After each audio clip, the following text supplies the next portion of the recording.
We'll start with our first panel. We will be having a series of 3 panels today. We have the first panel, which is actually on digital banking and payments, paving the path for Kuwait's digital economy. So we have, I quickly would like to introduce our panelists for the day. We have on screen Biju Suresh Babu. You can see Biju there. Biju is the Managing Director for Banking and Financial Services at Fiorano. He is joining us from the UK. My fellow panelists in the room here, may I invite on stage someone who is very familiar to most of us, had worked with the bank, has recently moved as the Chief Operating Officer of a leading technology firm, ITS. Ladies and gentlemen, put your hands together to welcome Fahad Al-Manaz.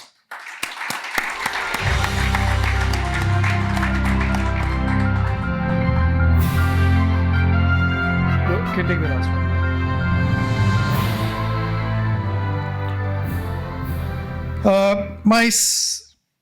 My third panelist, second on stage in person, third panelist on this panel today is the Executive Manager for Emerging Technologies and what she calls as the bank which is the heart of Kuwait, which is how she calls it. Please welcome Farida Anani.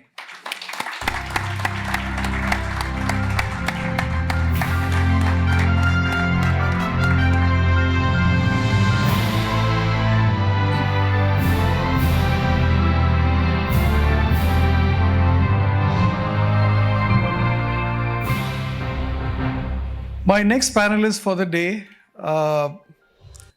is a friend and a client. He actually, I have to make this statement, he has just switched his role from delivering the baby to becoming the pediatrician. He has just taken his bank live with a transformation that has actually been, probably one of his very important milestones in the bank's journey and his own and mine as well. I would love to welcome Shehzad Anjum, Chief Information Officer at Gulf Bank on stage.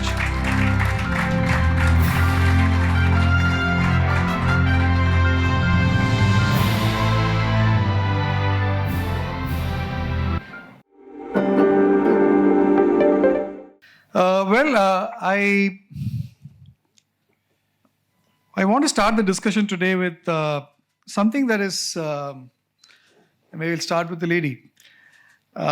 We talked about so much, and Chetan talked about the digital economy. And he also talked about the Kuwait's Vision 2035. And since this panel is about digital banking, I'm going to start you with what would you think, Farida, are the key factors that actually are driving this economy? And if we are talking about a digital economy and digital banking, what would be the factors that is driving this, and how do you see this in alignment with what we would call as the vision of the country itself? بسم الله الرحمن الرحيم والصلاة والسلام على أشرف المرسلين. First thing, I'd like to thank Cedar, BSI, and Ram, Chetan, and all the team for sponsoring such event and being along with our friends. I think most of the attendees, our family, friends, colleagues, part of our day-to-day life. Hopefully that such session will be fruitful for all of us. Regarding the driving factors for the digital banking, there are a lot of factors. The first and the core is a customer. Actually, our world will be customer-centric. We are not here to sell a product. We are not here to offer a service. We are serving our customers. In the past, the customer was to satisfy the customer needs. Actually, it became old-fashioned. Currently, I can name it, we are seeking to achieve the customer dreams. We need to imagine whatever they can dream, and we can do it. We are dealing previously with Gen X, currently Gen Z, and we are offering all of these services to satisfy their dreams. Now it's open market. There is globalization.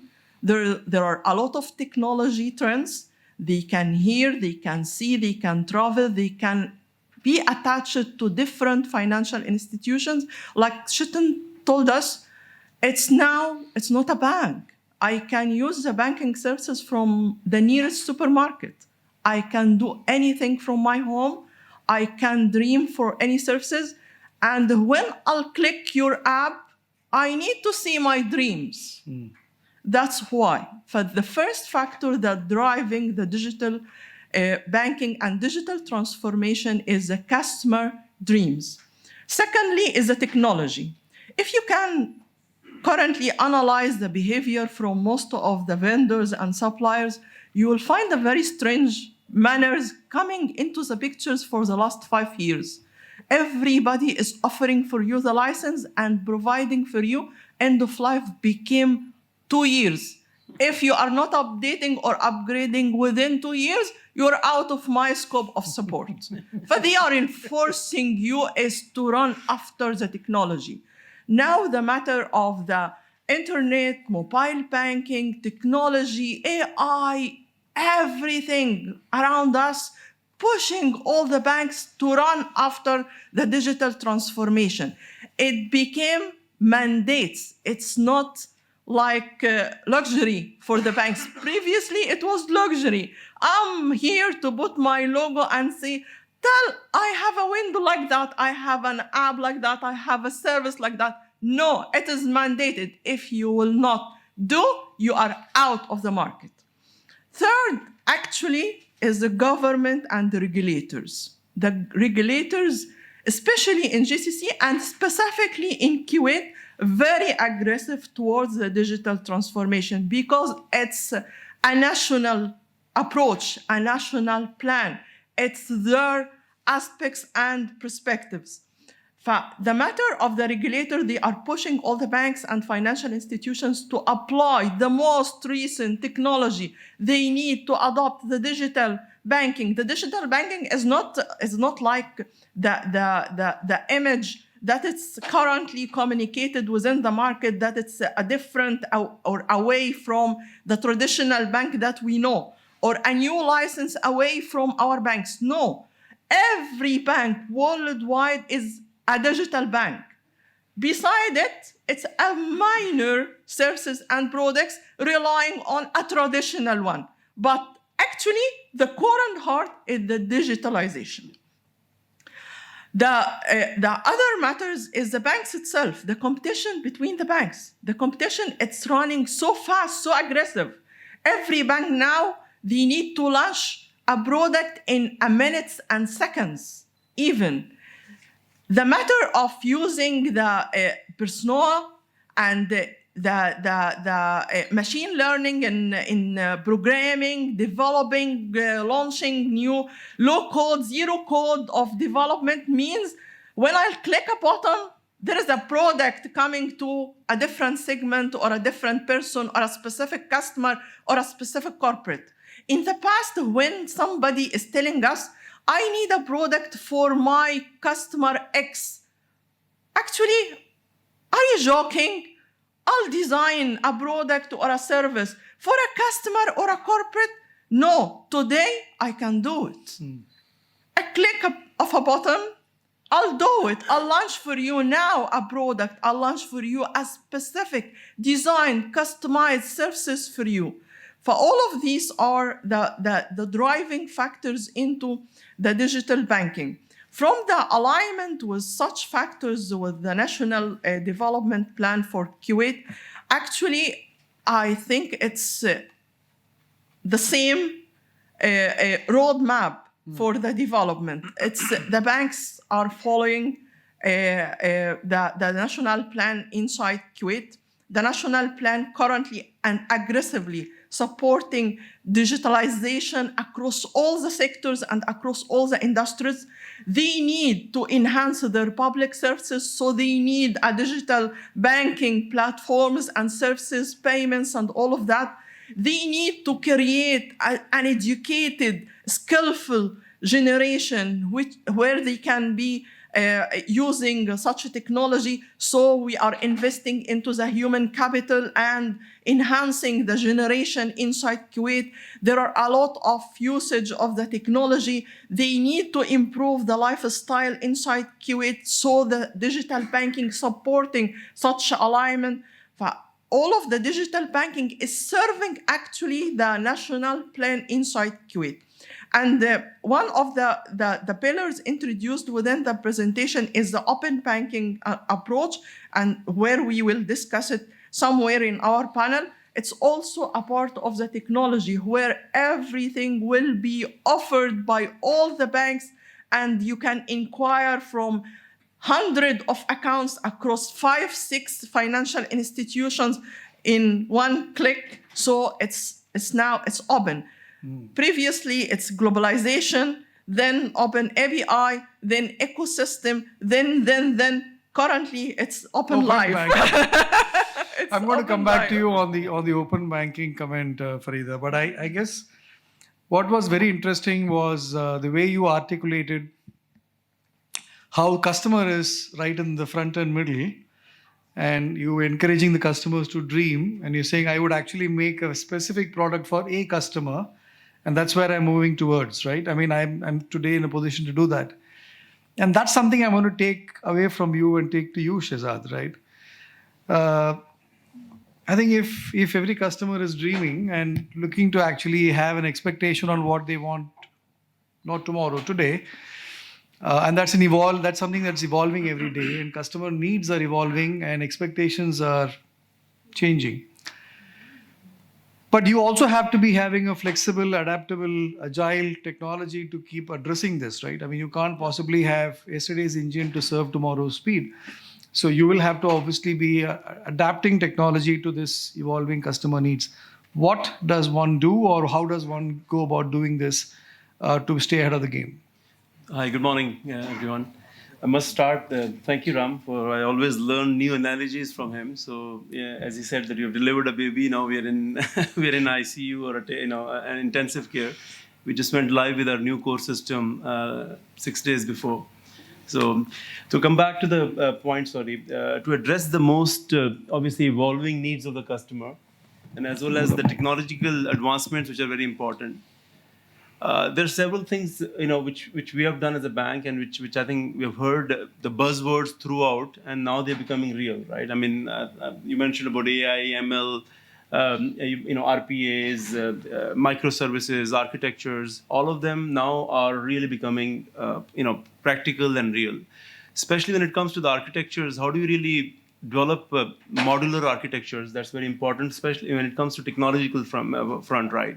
How do you really get away from the old core to the new core, coming back to what Chetan was mentioning, AI or API-enabled core, where you can really have real-time APIs? That becomes very important. IT or technology teams are very well known for a long lead times, right? You ask them for anything, it becomes a huge waterfall project where it becomes 9 months to deliver or 10 months to deliver any project. Now, when it comes to customer evolving needs, no one is willing to wait for 10 months. How do you really adopt agile becomes a question mark. So I think the first is to sort of take the bigger chunk of applications and sort of cut them down to a small modular architecture, so you can really go and develop and test and upgrade freely and go lives. That's the first piece.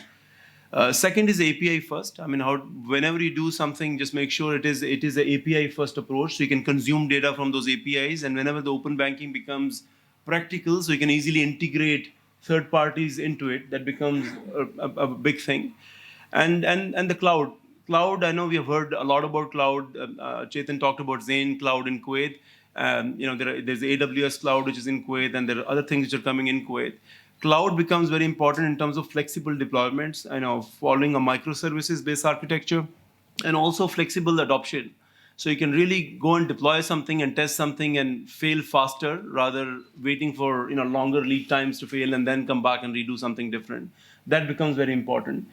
Other is the security part, which I don't want to miss before I go to the customer side. Security is very important. As we're becoming more digital, cybersecurity is very important. Looking at the behavioral part of the security is very important. It's no more just waiting for antivirus to pick something. It's about the behavior and the trends, and then picking into the data, and then using AI ML. I mean, coming back to AI ML, how do you use AI ML to pick the behaviors of a customer and then see if the behavior has changed? How do you really adopt and address that becomes very important. And then also differentiate in terms of where should you fall or follow a waterfall versus a agile is very important. I mean, as you divide your infrastructure or applications into different architectures, where do you follow agile and where do you follow waterfall? Now, agile when it comes to customer interactions, as we all talked about, since morning, and we're going to talk through the day. I think customer is the heart of everything we do. So how do we really make their life easier? How do we really release the updates and upgrades faster? Coming back to Farida, what you're mentioning about iOS upgrades, I use that example now. When you do your iOS or Android updates, you just go and hit update and it always works. And I think that's what is expected even when it comes to mobile banking and interactions with the banks, right? So you should be able to update on faster, and you should be able to consume the service faster. So I think CI/CD pipelines, we have, and again, I don't want to use more buzzwords here. How do you use DevOps? How do you use CI/CD pipelines? Make sure that we develop faster, release features for customers faster. And then if it is not what our customer wants, we should be able to go back and change again. It's not about a huge CR request. Right? That becomes very important. And lastly, data analytics. I know there was a Gulf Bank name used on one of the slides with Chetan. Analytics becomes very important, and we do have our head of analytics here as well today. So how do we really use data to improve the customer experience? That's also very important. How do you deep dive in terms of customer experiences, in terms of, again, AI and ML play a bigger role there. Because if humans were able to, or we were able to build our models in Visual Basic, as we heard in the morning, it'll be time consuming and probably will miss a bigger element of it. So how do we really use effectively generative AI or ML to really deep dive into data and then customize the journeys specific to customers? Got it. And make it more personalized experience for customers is very important.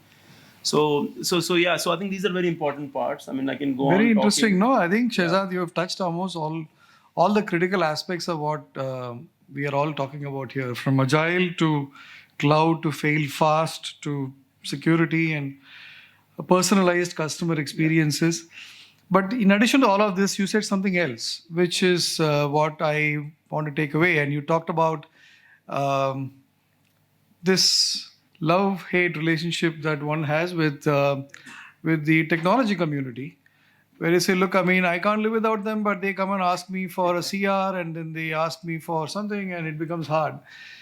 So I thought, I mean, rather than probing you further, I'll take this question to someone who's actually been a banker, who's seen every facet of the ecosystem, from actually being in the other side as a banker to a service provider to a solution provider. So I'm going to ask you, Fahad. I mean, if I was to ask you, how will technology players, how can technology players drive what is actually now one would really call as a win-win relationship that makes this symbiotic, that makes this the partnership truly mutually value-adding, and more importantly, in this journey that both Farida and Shehzad talked about, where we are marching ahead and there is a vision for the country, there is a whole need for us to drive fast. And how does technology players, how do you see them actually participating in this? Bismillah ar-Rahman ar-Rahim. Well, first, I thank Sidar and Chetan especially, because I know him a long time ago, and I worked with him in many companies. As you said, I was back in the banking sector, and I was Signet, and he did mention Signet with their improvement. I was lucky to be part of that development that happened in Signet. As a vendor, technology vendor, we play a crucial role toward the banks in their digital banking journey. We're giving them these buzzwords that they're saying. We're giving them microsystem buzzword. We give them low code, no code. We develop it for them. So we give them something to talk about. All right.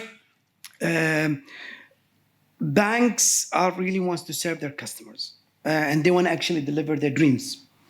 Banks, they're not an IT company. That's where we come. Okay, we are the technology partner that help the IT department and the banks to make their customers' dreams come reality. Okay, so if this relationship managed correctly, it's a win-win, because IT and the banks, they can deliver their customer dreams. They can be able to innovate.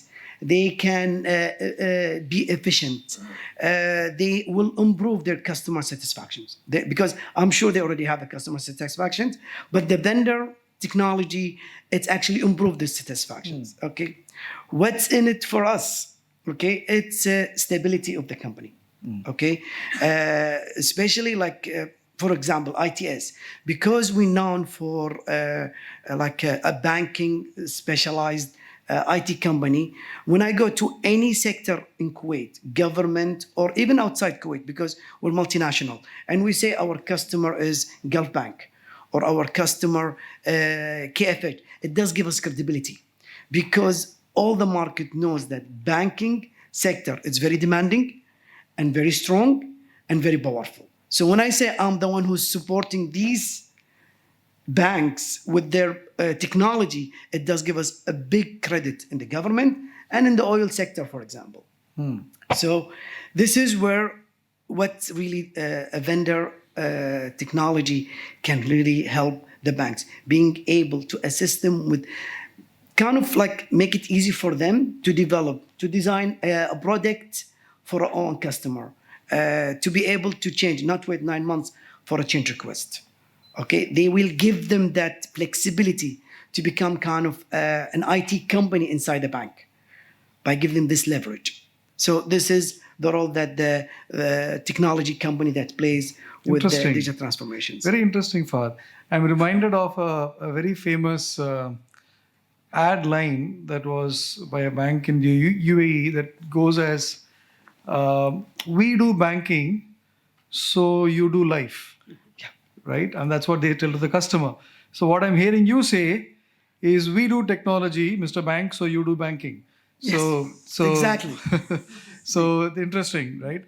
But I'm actually, this forum is actually talking about two areas. One is digital banking and second is payments. And I know Biju, who's on the call here, he's obviously known for his views and also experiences around the world, both on open banking, and we see a lot of also impact from in the payment space with ISO and so on and so forth. So I know that open banking, and I'm going to zoom in on open banking here, Biju, and I'll come back to you again on that, Farida. So, but if I was to go to Biju and that open banking is actually gaining prominence in the GCC, it has actually been an area that you've been working on for a while, and there is a lot of importance that we are seeing now in this space, right? So if you could throw some light for our audience here on what is changing and what should one expect through this change, B,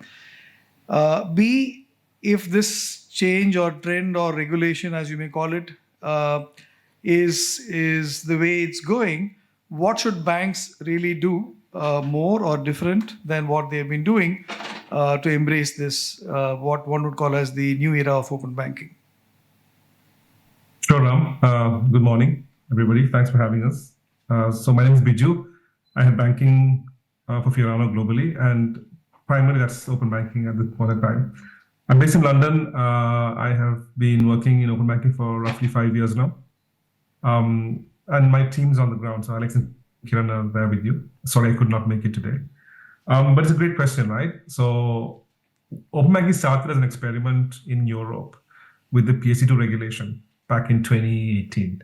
Right, then UK quickly followed up on that with what we call the UK model and became open banking. It was initially just PSD2. Now, from then to now, lots have changed, both from a central bank or regulation standpoint and from a bank standpoint. So if you look at the way open banking is evolving globally, in UK and Europe 5 years ago, open banking was very strictly only the small piece a bank had to do to expose API securely to enable the market. So as my counterparts have explained earlier, there's a massive amount of innovation happening on the tech side and with fintechs, and open banking really kickstarted that, allowing that innovation to happen by publishing APIs. Today, in 2024, what's very, very important, and I hope it doesn't take 2 years to get to Kuwait because the GCC is moving very, very fast. I'm hoping you have the benefits much, much earlier. But today, when you look at open banking from a central bank standpoint, the scope is changing and it's being called open data and open finance. And you've probably heard the same term in many, many situations, right? So the scope is changing now from strictly what are savings accounts to multiple accounts within a bank and also accounts outside banking. So typically insurance is the first port of call, right? And then the scope is much, much broader. From a bank standpoint, and these are learnings we've had from all over the world now, and we've engaged in multiple countries in open banking. We are an ISV, right, in this space. From a bank standpoint, it's very critical that you think beyond compliance. Compliance is what you as a bank have to do to meet regulatory objectives. Being very open, complying with open banking is not going to help you. The zero value compliance adds to you as a bank. It's what you got to do to enable the ecosystem. What's very important, and this is what we have seen banks globally slowly realize, is that for you to innovate, for you to monetize, you got to think beyond compliance. You need to think about how the underlying infrastructure you put in place, and that is typically microservices and APIs and consent and things like FAPI from the OpenID Foundation, how these protocols and structures will actually enable you to monetize things.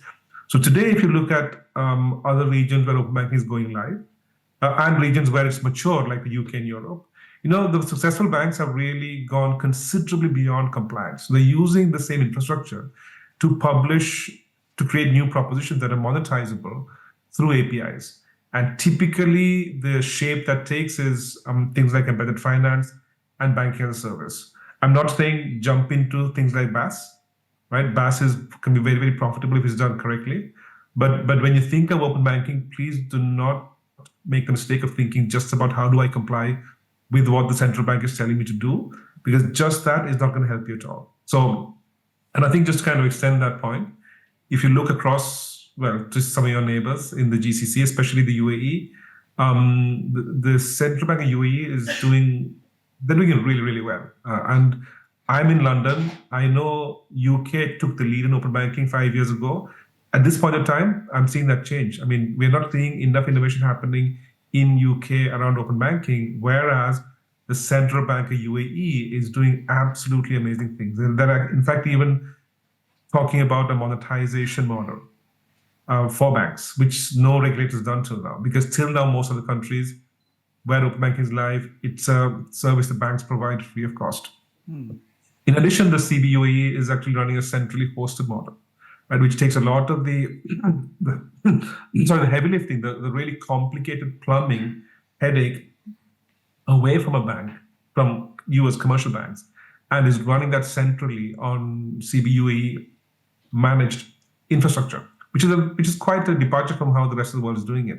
So there's quite a lot to learn, and as always, there's a lot of innovation happening in this space. Nothing is staying static. But at this point in time, I mean, you don't need to look too far away. The UAE, what they're doing is really, really, really phenomenal. But yeah, I hope that answered. No, thank you, Biju. And no, I guess the long and short of it is that there is a lot coming our way. So I guess we have to brace up. But I actually want to take that question to you, Fareed. I know you've been working on this for a while, and you've been spearheading this initiative also. So are there any experiences or insights from what you have seen that you want to share with our audience today? Actually, I was honored to participate in developing Kuwait open banking framework under the supervision of the Central Bank of Kuwait. Hopefully, Bijo, it will be before even 26. I'm expecting, I hope so. I'm expecting by end of this year or beginning of 2025. It was developed from all the perspective, like the guidelines itself for implementing the open banking, the consent management, third-party API, open APIs. And we have proposed to the Central Bank of Kuwait multiple sets of the APIs, starting from real-time inquiries across all the banks and financial institutions, ending with sophisticated transactions and cross-border payments. I think it will be in our day-to-day activity just a couple of months. Inshallah. Day to day, BAU. Yeah. All right. Okay, I think that was a lot of interesting perspectives shared by our panelists. I always like to actually do a second round of what I would like to call as a rapid fire. And this is actually one question, the same question that I would like to pose to all the panelists. We'll go one after the other. But it's interesting to see what each one has to have as an answer. So I'll start with you, Fahad. The same question I'm going to pose others, but we'll start with you. So we're here in this room, we're talking about how the innovation is actually impacting us and what's happening around us, and we see a lot of things changing. Let's assume that you had a crystal ball and you are gazing what future is having in store.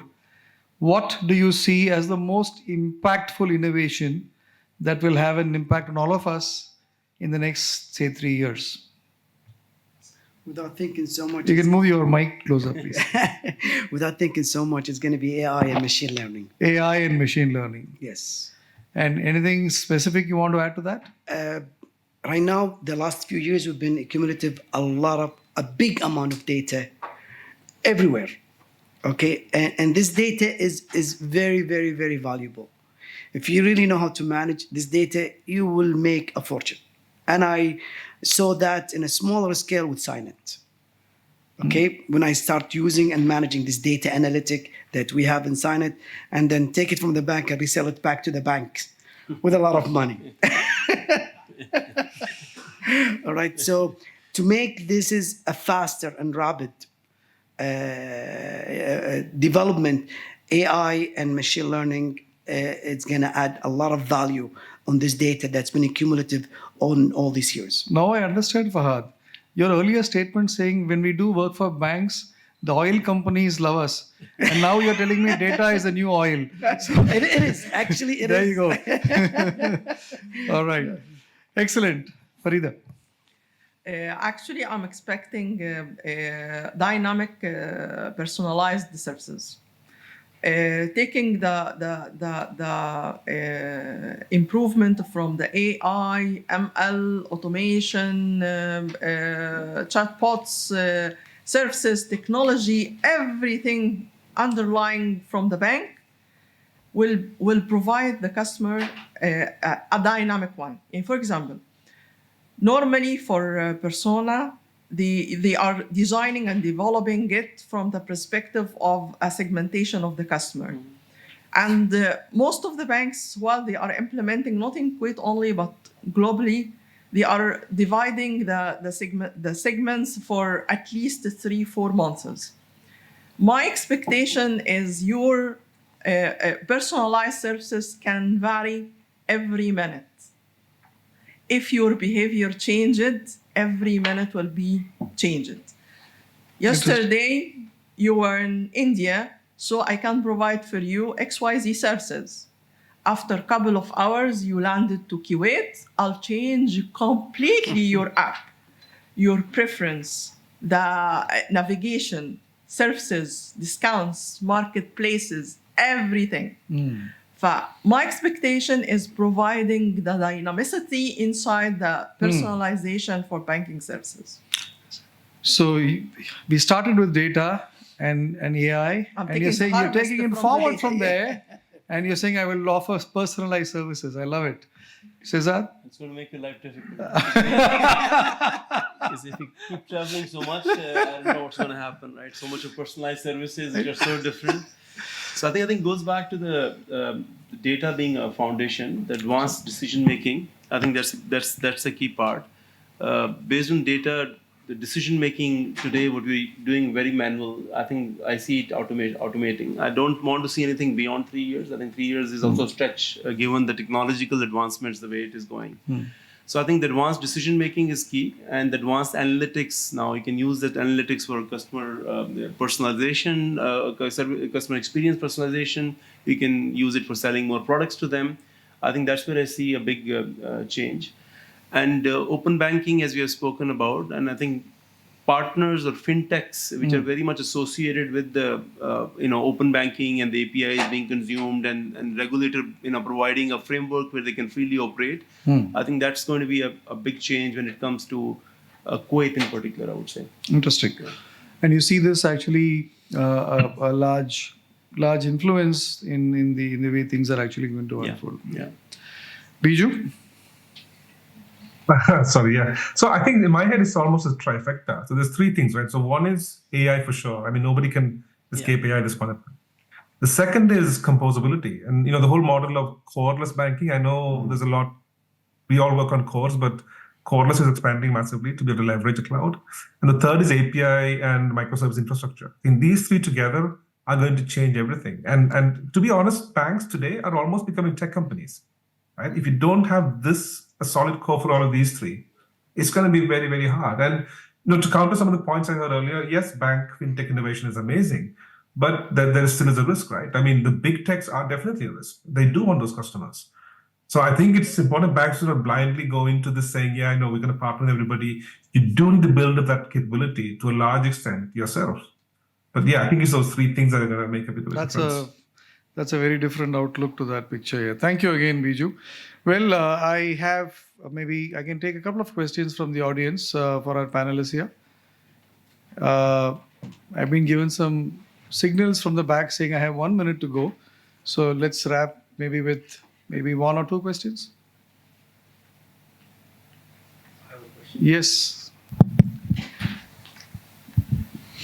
So this question is for Biju actually. Biju, you touched upon the fact that open banking has been free so far and it's going to be monetizable.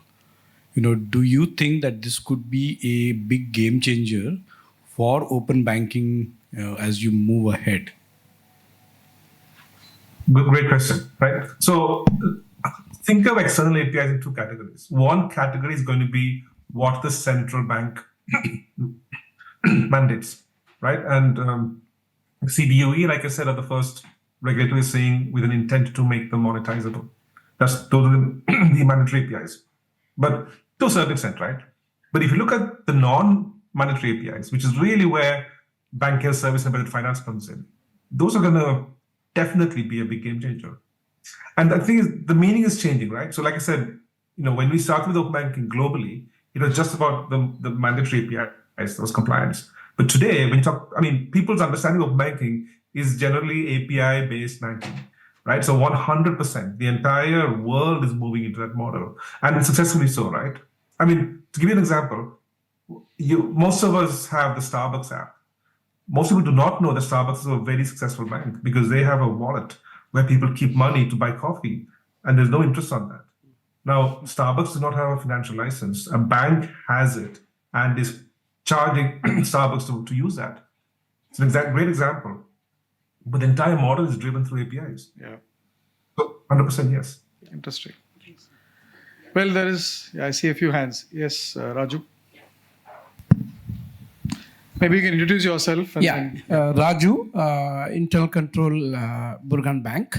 Both what Chetan touched and Ms. Farida talked about dynamic personal banking. Just to give a very simple example, the app always asks, allow app to track or not track. So the data privacy, as she rightly mentioned, I gave an example. Yesterday you were in India and today you are in Kuwait. I was in UAE yesterday. Many people are making this error here. I was in India, but that was last week. Sorry, continue. So how do we manage these data privacy aspects, especially dynamic personal banking is, as she said, even one customer is a big customer. So where do we mix and match these two parts? So where does the data privacy line get drawn? I think, is that your question? Okay. Who wants to take that question? Farida? Okay, I'll take it. Let us break the question into different sections. First thing, nothing happened with your customer unless there is a consent from the customer. Regardless, they are reading or not, they are caring or not, you have a consent management process. But this is the first point. And secondly, that the tracking and especially in the location part or enablement into the mobile banking, it's a matter of the customer choice. If the customer is choosing to enable such function, so such services provided to your customer. Third, all the banks and financial institutions mandated to apply the international standardization in relation to information security management system, data privacy, and all of that. Some of these in specific jurisdictions is still like optional, but at least there is regulators imposing certain regulations compensating the mandates of the international standardization. But from all the perspective, your customer to certain extent secured. Nothing secured 100%. Nothing can claim 100% data privacy. Always there is leakage, always there is breaching, but also there is a risk assessment, risk management, internal controls, and verification and validation of such controls in periodic basis in different perspectives. Some of these controls validated real time. All of these steps and processes supporting the quality of the data privacy behavior inside the financial institution. We cannot grant, but at least we are doing our best. Yeah, just to sort of add it, right? I mean, if you think about it as a customer, you get worried because when you're carrying this device in your hand, the amount of data which is being shared, and we have seen some recent videos without naming any, it's scary, right? It knows your locations, it knows where you parked the car. In the morning when you wake up, it tells you parked the car there. And if you get delayed in office, it says, you're 10 minutes delayed today, right? So it is really worrying. But if you look at it from the other side, I was in retail earlier before joining the banking sector. A couple of years back, we ran a data analytics exercise to see the people who came to buy SUVs, typical cars, they ended up going and buying a baby monitors and cameras. And it was, again, predictive analysis. It wasn't called data science then, but this is predictive. Where we figured out and we came up with a very simple combination, a promotion package. When anyone who went and bought SUV, we said, okay, we'll give you a free baby cameras and monitoring. So that meant that the family is growing and they've got a new arrival. So hence the behavior changed. Now I want to move away from a normal sedan or SUV car to, normal car to SUV car, right? So I think analytics can really help sell more and make it more personalized to the customer. But also at the same time, data privacy is a bigger concern than how much of data is being captured. I mean, that worries, right? Yeah. Fascinating. I mean, the fact is that, nothing happens without the customer consent, but customer consent in itself is something that is taken for granted sometimes, right? Yes. So, yeah, I did see some hand go up. Yes, go ahead. Yeah, so this is Zoeb Adamali representing Yati for the Middle East team. My question is out to the bankers over there, Shahjad and Ms. Farida. How far are banks in Kuwait away from monetizing their payments offering? And this is taking cue from what Chetan was saying, right? That payments is now the new bank. So where do you think we are and how far are we from that? Actually, as a part of the banking team and human capital, I can recognize that in Kuwait specifically, even as a privilege above the GCC, always Kuwait was a leader in any of the technology implementation. Maybe some struggling during the last couple of years, but still there's a high demand into the technology implementation. And from banking perspective, the core of the bank is a payment. If there is no concern and focus into the payment, monetization, and all of that, there is no improvement into the banking industry. Not a lot. It will be like a minor changes and minor improvement. But there is a major changes and improvement every day inside each bank there. If you will analyze the bank's strategies, every bank, you will find now the banks moved into a technology-based strategy rather than a normal product and services strategy, a business kind of it. They are relying into the technology capability to move and improve and enhance their systems and customer services. Thank you. Excellent. You had something else to ask? No. Well, so I will have to draw the curtains. But again, thank you, panelists. It was wonderful interacting with you. Thank you, Biju, joined all the way from UK. And nobody talks about you being in UK and getting you special service. People talk about me coming from India. Yeah. So.